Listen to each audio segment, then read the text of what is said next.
Hi everyone, and welcome back to the channel. Today I'll be taking a look at a section of theatre history that isn't covered a lot by academics, and that's German theatre from 1933 to 1945.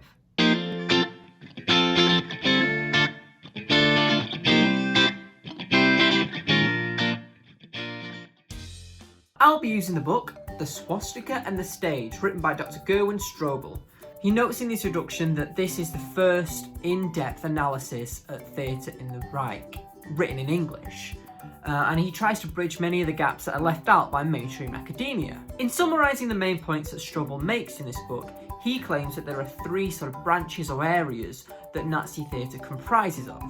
The first is the Völkisch theatre, and the Völkisch theatre tries to create this sort of sense of national consciousness through shared experiences.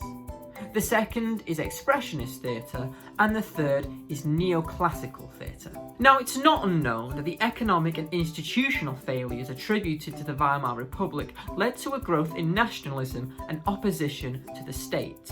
In fact, there was a great struggle for people in Germany at the time as they faced the repercussions of the Treaty of Versailles. So let's have a look at the theatrical techniques used in theatre under the Nazis. Now, theatre in Germany during this period is often characterised by the Singspiel. Now, according to Strobl, the Singspiel created in effect massive tableau vivants of contemporary life and politics, where the audience became part of that tableau. Now, this wasn't an entirely new concept. In fact, it lends itself to the French Fête, which was an outdoor public function, and that was adapted from Catholic ritual.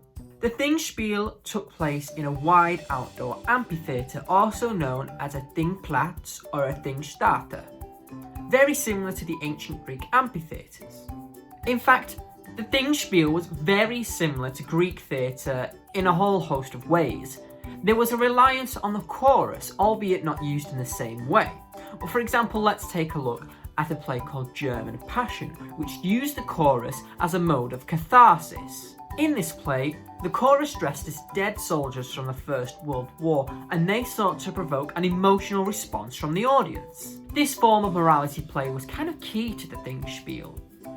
By doing this, the government-approved dramatists were able to fuse together ideas of theatre and nation. By tugging at the heartstrings of people who had lost family members during the First World War, it helped to create a sense of anger and resentment, which in turn managed to fuel the sentiments of nationalism. As well as the Singspiel, there was also an interest in history plays. These history plays were able to go back to a time when Germany was great, so to speak, before the First World War and before the Treaty of Versailles. The problem with these history plays is that they often focus too much on a time before the unification of Germany. And for many people living in certain parts of Austria and Poland, and according to the Reichsdramaturg, these people were all too familiar with the conditions of the Habsburg Empire. So what were the German government going to do about this? Well, they made sure that these history plays were only played in certain areas as to inhibit sort of anti-Nazi sentiments. Race was also a huge factor in the Reich. Bertolt Brecht, who I would argue is one of the most famous dramatists in history, noted these racial tensions in his plays, although I will point out that Brecht was problematic sometimes. The main point that arises when it comes to race in Nazi Germany, and specifically race in Nazi theatre, brings up these questions that even the Nazis couldn't answer. It goes without doubt that theatre in Nazi Germany was heavily censored, and many plays that involved black people or Jewish people were often heavily censored or banned entirely. However, there was a huge paradox when it came to Shakespeare. You see, the Nazis actually didn't mind Shakespeare. In fact, according to some sources, Shakespeare was the only enemy dramatist not to be banned. Quite often, dramaturgs in the Reich would adapt his plays to suit the nationalist or fascist perspective. Problems emerged, however, when dramaturgs tried to adapt plays like Othello, Antony and Cleopatra, and The Merchant of Venice. How would you get a Nazi to play a black man or a Jewish man? Now, these questions aren't actually answered in Strobl's book, however they do raise this interesting dichotomy between race, theatre, Shakespeare and the Nazis. Propaganda and censorship was rife under the Nazi regime, obviously. And they got to a point where theatre managed to get itself into a state of paralysis. Writers, actors, directors, most people in the arts found themselves under pressure to create plays that stuck to a specific set of ideas. However, audiences just didn't like them. There were many investments in theatre and subsidies weren't that hard to find. However, there is evidence to suggest that the theatre in the early years of the Nazis focused a lot on the pomp of the nationalist regime.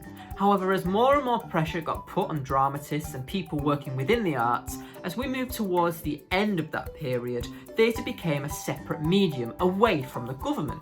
And this sets up the kind of theatre that we saw post-Second World War. I would argue that there was a downward trajectory in the popularity of theatre during this time. And it was kind of obvious, there is enough evidence to suggest that. And that's because theatre prides itself on being the medium of free speech. There is a lot that dramatists can get away with. As soon as you start controlling that or you impose these sanctions on theatre, audiences just stop turning up. And that's all we've got time for today. Hopefully you've enjoyed this video, and I would highly recommend that you go and check out Strobl's book, The Swastika and the Stage, for more in-depth analysis of this topic. If you've enjoyed this video and want to know more about drama, theatre, acting and theatre history, be sure to like, comment and subscribe. See you soon!